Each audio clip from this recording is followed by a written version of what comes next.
Hello everyone, welcome back to the channel.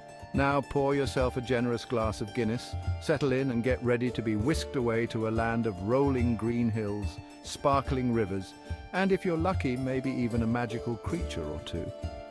Today we're diving into the enchanting world of Irish folklore, focusing on one of its most iconic figures, the leprechaun. You know, the one wee fella, ginger beard, always got a twinkle in his eye. They say he's always got a pot of gold at the end of the rainbow, but good luck getting your hands on it. These creatures are as wily as they are wealthy, and they guard their treasure with a mischievous glint in their eye. Let's explore some of the most captivating leprechaun tales that have been told across generations. Now, every good leprechaun worth his salt has to have a pot of gold, right? It's practically in their job description. Legend has it that these pots are hidden at the end of rainbows, which, as we all know, are about as easy to catch as, well, a leprechaun. But the real trickery begins when you actually manage to find the pot. You see, leprechauns are masters of illusion and distraction. They could convince you that black is white and up is down with just a smile and a wink. One minute you've got your hands on the gold, the next you're chasing butterflies in a field, wondering how you got there. There are countless stories of folks who swore they had the treasure within their grasp, only to be left with empty pockets and a tale to tell. One story, passed down through generations, tells of old Paddy Murphy from County Cork. Now, Paddy was a wily one himself, but even he was no match for the leprechaun he encountered one fine spring morning. Paddy swore he'd followed the rainbow to its very end and found the pot buried beneath a hawthorn bush. But as he reached for the gold, the leprechaun appeared, his eyes twinkling with mischief. The leprechaun, in a show of good faith, offered Paddy 3 wishes in exchange for his freedom.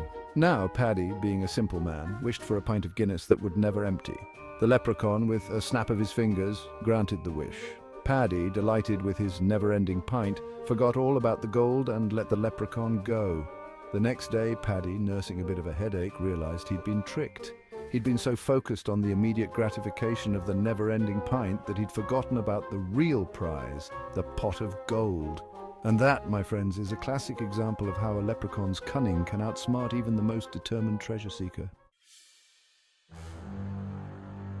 Let me tell you the story of young Seamus O'Malley. A lad with more ambition than common sense, some might say. Seamus, you see, was determined to be the one to finally outsmart a leprechaun and claim the pot of gold. He spent his days studying old wives' tales and practicing his traps, convinced that he had the upper hand. One crisp autumn afternoon, I stumbled upon a tiny footprint at the base of an ancient oak tree. It was the telltale sign of a leprechaun, or so I thought. My heart pounding with excitement, I set to work, building a contraption of sticks and string designed to capture the elusive creature. Well, well, well. What have we here then? A grand contraption you've built, lad? But I'm afraid you've gone and caught yourself a leprechaun. Seamus, beside himself with excitement, started to boast about his cleverness, explaining how he'd finally outsmarted the leprechaun. Tell you what, lad. I'll give you one chance to win my pot of gold. But if you fail, you must promise to leave me be and never chase me again. Blinded by greed, I readily agreed. The leprechaun then presented me with a seemingly simple task, to find the one 4-leaf clover in a field of thousands. Confident in my abilities, I eagerly agreed. Seamus spent hours searching, his eyes scanning the endless sea of green. As darkness fell, Seamus, exhausted and defeated, had to admit defeat. The leprechaun, true to his word, vanished into the night, leaving Seamus with a valuable lesson. Sometimes it's best not to mess with the fair folk. Now you see, leprechauns are creatures of magic, but their real power lies in their wit. They possess a sharp mind and a silver tongue capable of twisting words and bending perceptions to their will. Many a man has tried to outsmart a leprechaun, only to be left scratching their heads in bewilderment, wondering how they were outsmarted by a creature half their size. There's the story of old Finnegan, who thought he'd outsmarted a leprechaun by demanding his gold in potatoes, thinking it a foolproof plan. The leprechaun, never one to back down from a challenge, agreed. He led Finnegan to a field and pointed to a single, ordinary-looking potato plant. "There you go, lad," the leprechaun said with a wink. "Dig it up and you'll find your gold."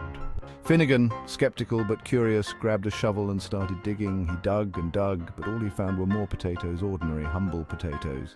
The leprechaun, watching Finnegan's futile efforts, couldn't help but chuckle.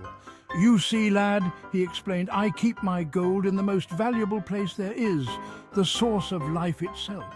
And with another wink, the leprechaun vanished, leaving Finnegan surrounded by a mountain of potatoes and a newfound respect for the leprechaun's clever wordplay. You see, trying to outsmart a leprechaun is like trying to catch the wind. It's a fool's errand. They're masters of illusion, trickery, and wordplay, always a step ahead of those who seek to exploit their magical nature. But it's not all tricks and mischief with these leprechauns. Oh no, sometimes, just sometimes, they can be surprisingly generous, especially if you catch them in a good mood. Now, legend has it that leprechauns are quite skilled shoemakers, you see. They spend their days crafting tiny shoes for themselves and their fairy folk friends. And let me tell you, their craftsmanship is said to be unparalleled. The story goes that one stormy night, a weary traveler stumbled upon a small cottage, light spilling out from the windows.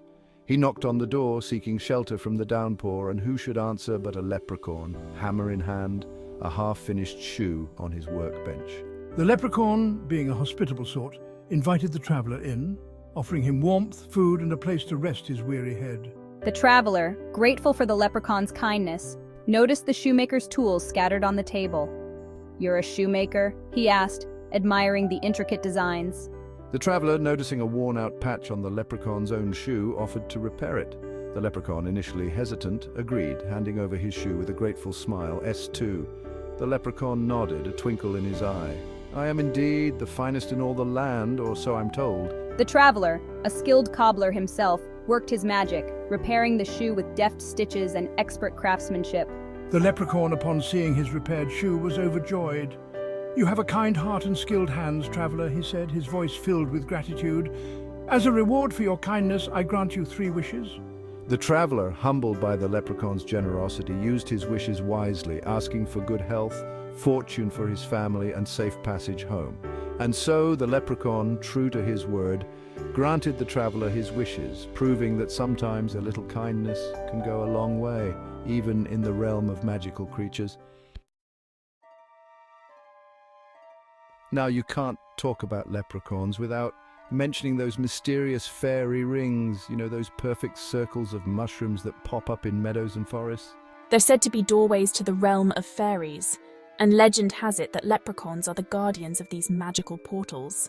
Some say that if you step inside a fairy ring at twilight, when the veil between worlds is thinnest, you might just catch a glimpse of the fairy realm. A place of shimmering lights, ethereal music, and of course leprechauns guarding their treasures. But be warned, my friends, for the fairy realm is not a place for mortals to linger. It's a place of enchantment and illusion where time flows differently, and you might just find yourself lost in a whirlwind of magic. One tale tells of a young woman named Fiona who, drawn by curiosity, stepped into a fairy ring one moonlit night. She was greeted by a dazzling display of lights and music, and there in the center of it all was a leprechaun, dancing merrily. The leprechaun, noticing Fiona's presence, beckoned her closer. "Welcome, welcome, child of man," he said, his voice like the tinkling of bells. "Join our revelry, but be warned, time flows differently in this realm. Stay too long, and you may never find your way back." Fiona, captivated by the magic, threw caution to the wind and danced the night away with the fairies and the leprechaun. When dawn approached, the leprechaun led her back to the edge of the fairy ring. "Thank you for sharing our revelry," he said, a twinkle in his eye. "May your days be filled with magic and wonder." And with a snap of his fingers, Fiona was back in the human world, the memory of the magical night etched in her heart. Whether the fairy rings are truly portals to another realm or simply a figment of our imagination, they add an air of mystery and magic to the already enchanting world of leprechauns. From mischievous tricks to tales of hidden treasures and magical encounters, these stories not only entertain but also give us a glimpse into the rich tapestry of Irish folklore. They remind us that even in a world driven by logic and reason, there's still room for a little bit of magic and wonder. If you enjoyed these stories, don't forget to like, subscribe and click the bell icon for more folklore tales. And be sure to share your own leprechaun encounters in the comments below. I'd love to hear them. Thank you for watching, and may you find your own pot of gold at the end of the rainbow.